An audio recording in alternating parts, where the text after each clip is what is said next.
Maggie Thompson stopped mopping the neonatal unit at 2:47 a.m. Nurse Sarah was there again when she should have been off duty, by the crib, carrying something wrapped in blankets. For someone who'd caught criminals for 25 years, this image was all alarm bells. Welcome to Unseen Heroes.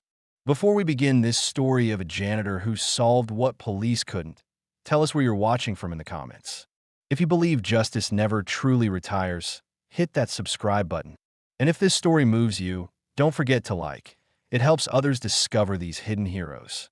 Maggie gripped her mop handle tighter. In Army CID, they called it the freeze, that moment when instinct screams danger but training says wait, watch, gather evidence. Nurse Sarah moved with practiced ease, the bundle in her arms silent. Too silent. Newborn's fuss cried moved. This bundle was still as death. Working late again, Sarah? Maggie kept her voice casual, harmless. Sarah spun, clutching the bundle closer. Oh, Maggie, you scare me. Just transferring a baby to NICU. Emergency. 25 years of interrogations. Thousands of lies. Maggie knew the tells, the slight eye dart left, the unnecessary explanation, the defensive body position.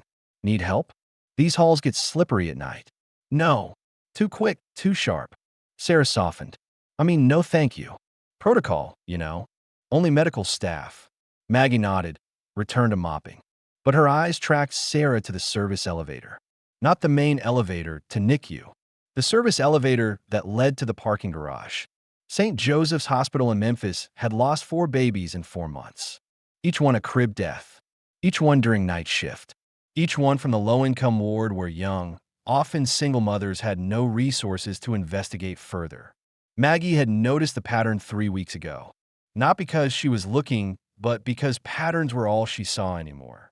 25 years in Army Criminal Investigation Division, specializing in crimes against children on military bases.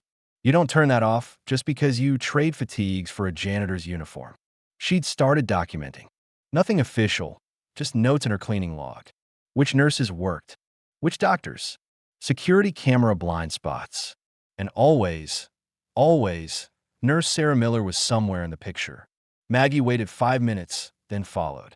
The service elevator still showed P2, parking level 2. She took the stairs, her 62-year-old knees protesting. In CID, she'd have had backup, surveillance, warrants.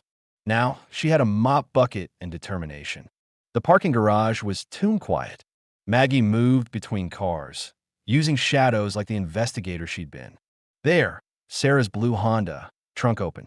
Sarah was at the trunk, the bundle now in a car seat. But something was wrong. The baby was too still, too stiff. Sarah was adjusting what looked like a doll, a weighted infant simulator doll. Maggie's mind raced. If the bundle was fake, where was the real baby? Then she heard it, muffled crying from inside the car. Back seat, another car seat, blanket thrown over it. A real baby. Sarah slammed the trunk, moved to the driver's door. Maggie had seconds to decide. No badge, no authority, no backup. Just her and a woman stealing babies. Freeze. Military police. The words came out before Maggie could stop them. Old habits. Sarah froze indeed, then laughed. You're the janitor.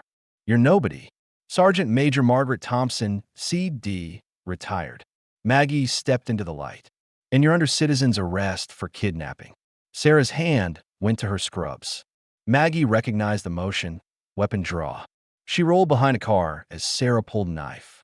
You should have kept mopping, old woman. And you should have checked who you were working with. Maggie had mapped this garage every night for 5 years.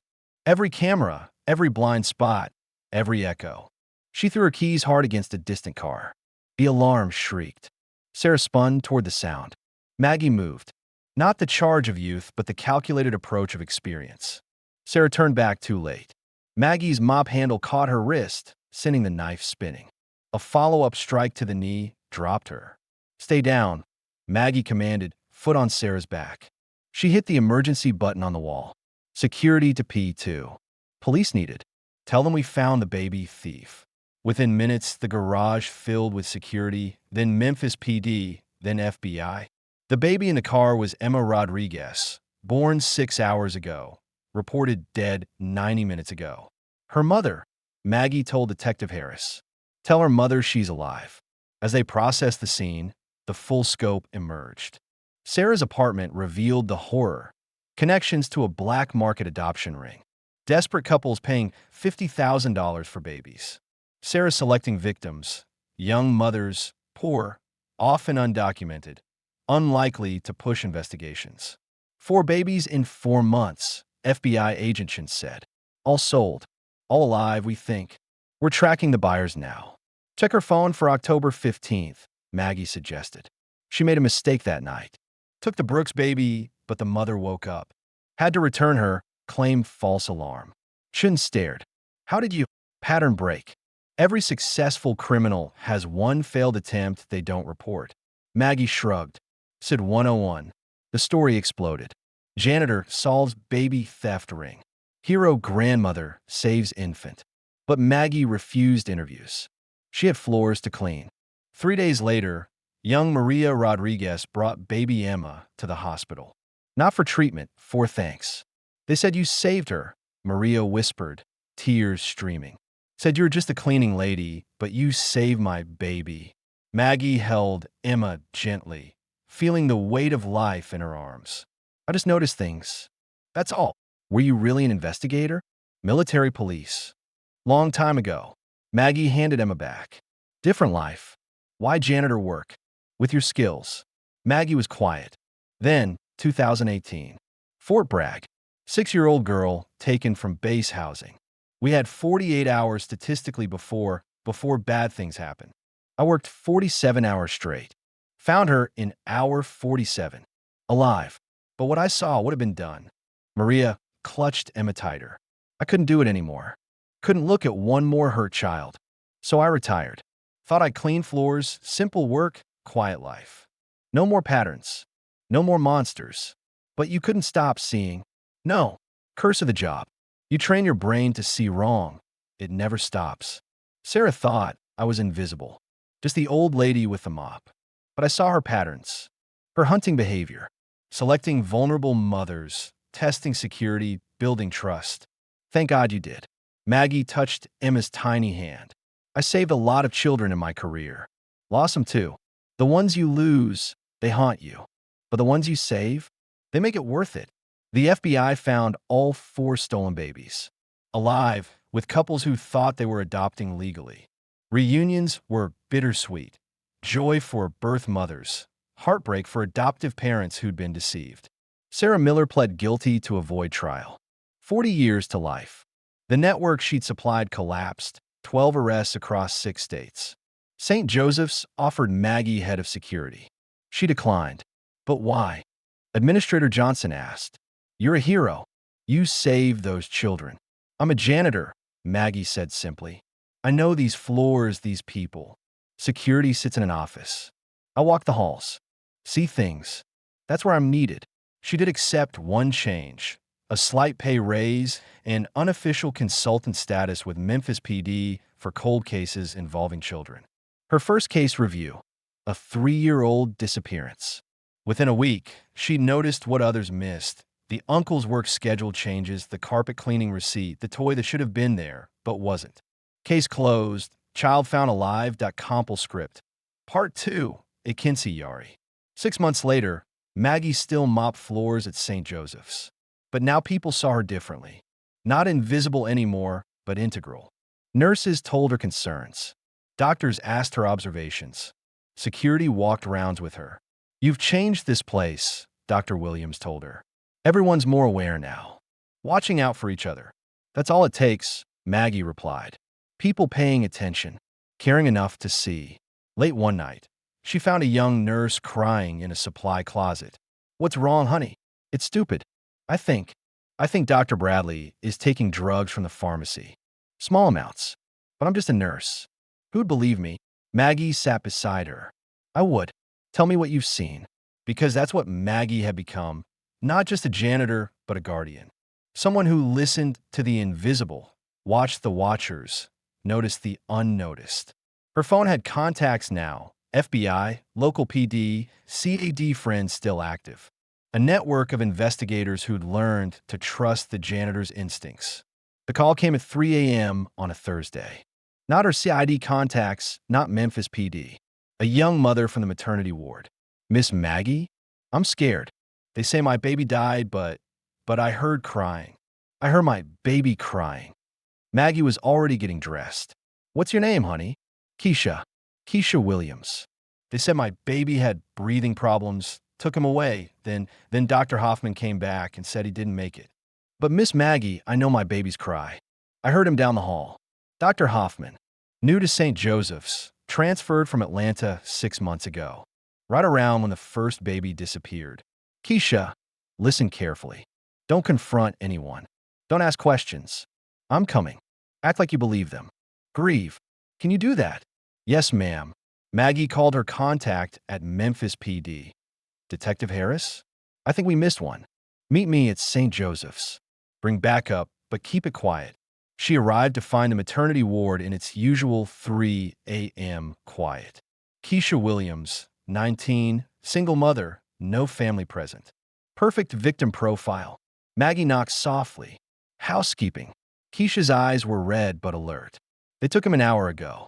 Said he's in the morgue, but Miss Maggie, I heard. Shoo. Maggie checked the hallway. Which direction? That way. Past the NICU. Past the NICU was supposed to be storage and offices. Nothing that would have a crying baby. Stay here. Lock the door. Only open for me or police.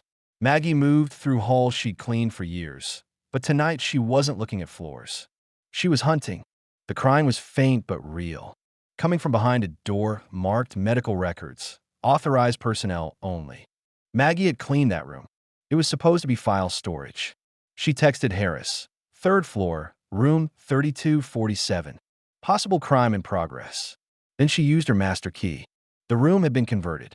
Medical equipment, warming beds, formula. And in the corner, Dr. Hoffman preparing an injection for a crying newborn. Keisha's baby. Step away from a child. Maggie's voice was steel. Hoffman spun. You can't be in here. This is restricted. So is kidnapping. Maggie moved between him and the baby. That sedative in your hand. Planning to keep him quiet for transport? You don't understand. This is a medical. Save it. I've got Memphis PD, FBI, and probably half the hospital security heading here. Question is, do you want to add assault on top of kidnapping? Hoffman's face cycled through emotions, fear, anger, calculation. Then he lunged, not at Maggie but for the baby. Maggie had been in knife fights in Iraq, had subdued soldiers twice her size. One pediatrician with a syringe wasn't even a challenge. She sidestepped, used his momentum, and had him face down on the floor as Harris and his team burst in. Check the baby, Maggie said, knee in Hoffman's back. Keisha Williams' son, born 2 hours ago. The infant was fine, angry, hungry, but fine. As they processed the scene, the scope became clear. Hoffman was the medical connection they'd missed. He provided death certificates, covered Sarah's tracks, even selected victims based on their vulnerability. How many? Harris asked. Every unexplained infant death since he arrived, Maggie said. Check them all. The investigation exploded. 17 babies over 2 years across 3 hospitals. A network spanning 4 states. Hoffman flipped immediately, giving up everyone to save himself. But for Maggie, the victory was walking with Keisha as she carried her son back to her room, watching them reunite, seeing trust rebuild in a young mother's eyes. How did you know? Keisha asked. How did you know to come? Because you called. You trusted your instincts. Never doubt a mother's instincts. Word spread through the hospital like wildfire. The janitor had done it again. Administration called another meeting. Mrs. Thompson, the CEO himself this time. We need someone like you in an official capacity. Name your position. Security chief? Investigation coordinator? Patient advocate? I have a position, Maggie said. I'm a night janitor. I see everything because nobody sees me. You put me in an office, give me a title, suddenly I'm visible. Suddenly people watch what they say around me. Hide things. My power isn't in a badge. It's in being invisible. But surely you want recognition. I want to catch predators. Recognition doesn't help with that. They compromised. Maggie remained a janitor officially, but with a substantial raise and the understanding that her real job was watching. Always watching. She trained other service staff, not to be investigators, but to be aware. The maintenance man who noticed which doctors stayed too late. The cafeteria worker who saw which nurses ate alone, looking stressed. The parking attendant who memorized which cars didn't belong. We're the invisible army, she told them. We see what others don't because they don't see us. That's our strength. One night, months later, a young medical student approached her. Mrs. Thompson, I'm David Chun. I wanted to thank you. For what? My sister had a baby here last year. One of the ones that died. Except she didn't. You found her. In Oregon, with a couple who thought they'd adopted legally. She's home now. Because of you. Maggie leaned on her mop. How is she? Your sister. Healing. Slowly. She named the baby Margaret. He smiled through tears. Said she wanted her to grow up strong. Like the woman who brought her home. These were the moments that made it worth it. Not the arrests, not the headlines, but the quiet reunions. The babies who would grow up with their real mothers. The families kept whole. But Maggie knew the war wasn't over. It never was. Predators evolved, found new ways to hunt. So she evolved too. She started a network, janitors, service workers, the invisible ones across Memphis hospitals. They met monthly, shared observations, patterns. What started as one woman with a mop became dozens of eyes watching. The FBI took notice. Quantico wanted her to teach a course, Human Intelligence in Plain Sight. She agreed, 1 week in a month, training agents to see like service workers. You all stand out, she told a room full of fresh academy graduates. Suits, badges, authority. People change around you. But a janitor? A food service worker? We're furniture. People reveal themselves around furniture. Back at St. Joseph's, she walked around. New nurses learned quickly, respect the night janitor. She saw things, new things, protected them all. One night, she found a medical resident crying in a supply closet, the same closet where she'd comforted that nurse months ago. Dr. Patterson's been touching me, the girl whispered. During surgeries. Says it's teaching, but it's not. I can't prove it. He's careful. Only when we're scrubbed in, when I can't move. Have you reported it? To who? He's chief of surgery. I'm a second-year resident. Who believe me? I would, Maggie said. And I know how to catch him. 2 weeks later, Dr. Patterson was arrested. Maggie had coordinated with or nurses to document everything, positioned herself to clean, where she could observe, built an airtight case. How, the resident asked. How did you get them to watch? Because I asked. And because every woman in this hospital has a story. We're just usually too scared to tell it. But when someone believes you, when someone's watching your back, courage gets easier. The network grew. Not just watching for baby thieves now, but for all predators. Sexual assault, drug theft, elder abuse. The invisible army seeing everything, protecting everyone. 5 years after catching Sarah Miller, Maggie Thompson still mopped floors at St. Joseph's. 67 now, moving slower but seeing just as sharp. She'd saved 43 babies from trafficking, caught 6 predators, stopped countless crimes before they happened. Why don't you retire for real? Her daughter asked during a visit. You've done enough. Maggie looked out at the hospital floor she was cleaning. Somewhere, a baby was being born. Somewhere, a predator might be hunting. Somewhere, someone vulnerable needed protection. Because I'm not done, she said simply. Evil doesn't retire. Neither do I. Her daughter understood. This wasn't about guilt anymore, wasn't about the girl at Fort Bragg or the babies she couldn't save. This was about the ones she could save. Would save. Every night, every round, every pattern noticed. Sergeant Major Margaret Thompson. Janitor. Guardian. Proof that heroes come in all forms. And sometimes they come pushing a mop bucket at 3 a.m., watching over us all. So now I ask again, who watches over you? Who are the invisible guardians in your life? Look for them. Thank them. And remember, the person you pass without seeing might be the one standing between you and harm. Every hospital, every school, every building has them. The quiet ones. The watchers. The protectors disguised as workers. They're everywhere. And thank God for that, because somewhere tonight, a janitor is noticing something wrong. A maintenance worker is reporting something suspicious. A cafeteria worker is comforting someone scared. The invisible army stands watch. And children come home because of it. Until next time, this is Unseen Heroes reminding you, justice has many faces. And sometimes it looks like a 62-year-old woman with a mop bucket and the eyes of an investigator. Thank you to all who serve in silence. Your watch matters.